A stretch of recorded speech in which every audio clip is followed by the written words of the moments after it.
Pasulka, and in this video I'm going to try to help you consider whether you want to choose a big topic or a small topic for your college essay.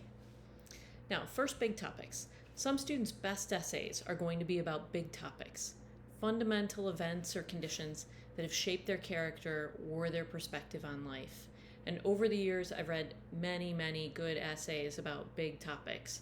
Very moving, very profound.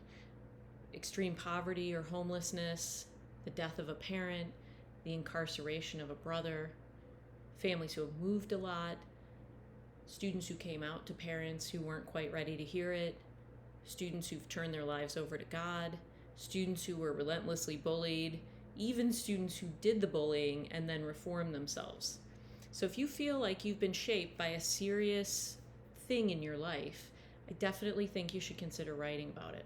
Now, I always have students who come to me and say, yes, this big thing shaped me in a fundamental way, but I don't want to write a pity essay.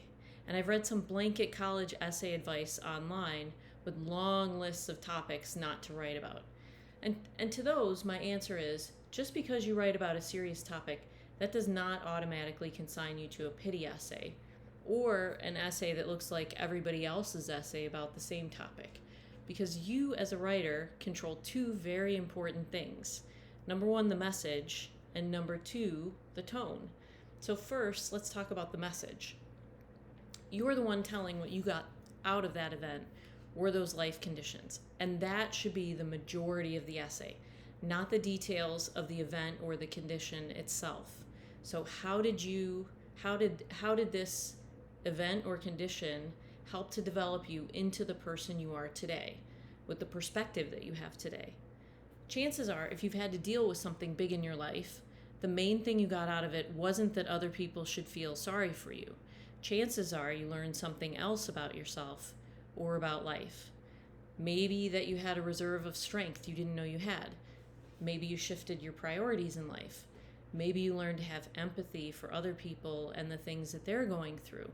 Maybe you just learned that life doesn't always go like you hoped it would. But remember, as the writer, you control the content of your essay. The second thing you control is tone. So generally, if you're writing about a serious topic, the best way to approach it is in a very straightforward, simple way. So don't use lots of adjectives and metaphors. Don't try to tell it as a narrative with dialogue, description, like it's a story. Don't play around with the organization by starting in the middle of the action and then using flashbacks or big reveals after you've kept it a secret. As my husband says, don't put ketchup on it. Don't take a big, meaty steak of a topic and drown it in rhetorical sauce.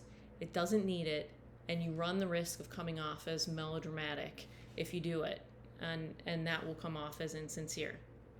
So just tell what happened in the most straightforward way you can and how it developed your character or your outlook. And when you come to the end of the essay, resist the temptation to just tie everything up in a little bow. That's not how real life is. And if you force a happy ending, it will definitely come off as insincere. Now, at the same time, you need to step back and look at your essay and make sure that it says something positive about how you've dealt with the situation, or it says something positive about your character in general. Now, that's all I have to say about big topics. Many of you are sitting there saying, but I've never had anything hard or serious or traumatic happen to me. Or I had a difficult situation, but it didn't really develop me. It was just something I slogged through, and now, thank God, I'm past it. Or I'm slogging through it now, and when the situation is done, good riddance to it. So if that describes you, what you should not do is pick something small and then intentionally try to inflate it into a bigger deal than it was, either in what happened or in the effect it had on you. At best, that's going to come off as manipulation, and at worst, that is not going to say anything positive about your resilience. So what should you do? Well, you embrace the little things. I've read some fabulous essays written about seemingly little things, and I'm going to tell you about a few of them. One student whose essay I remember very clearly, I think it was 3 or 4 years ago, it was just about the fight to get her own room and the joy that she got when she finally got it. And that's a situation common to many of us. But the way it was written, no one else could have written that essay except for that student. It was 100% particular to her experience and to her personality. Another student that I had, she could not for the life of her come up with a topic for her essay. I met with her, a few times and, tried to interrogate her to try to get a topic. And then one day as we were talking about her life, she mentioned that her mom worked the night shift. And they usually only saw each other for, say, 20 minutes a day, 15, 20 minutes a day. But during that 15, 20 minutes a day, they spent most of the time in this knockdown, drag-out, steel cage match Sudoku race. So the entire essay is just the student and her mom at the kitchen table with 2 pencils and 2 copies of the newspaper. And you can't get a simpler premise than that. And yet by the end of the essay, you knew that student so well. Her values, the family she was raised in, her aspirations, her sense of humor.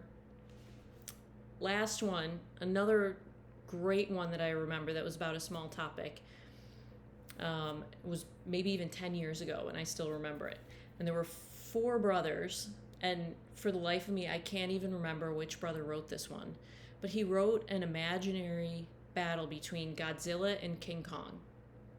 And you hear the premise and you think, what could that possibly tell me about the student?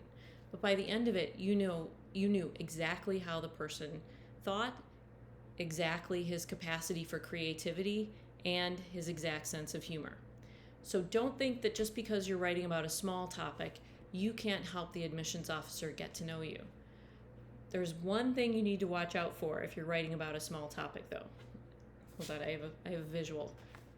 It's this. This is what you don't want to do. You don't want to start small and stay small. The essay shouldn't just be cute little anecdotes. You should end up here. You got that? From here to here. And obviously by that I mean by the end, the admissions officer needs to know more about you than just your quirks. The small things are just your entry point, and just the window that you're giving them to get a glimpse of a fuller picture of who you really are. All right, so next up, more particular topics.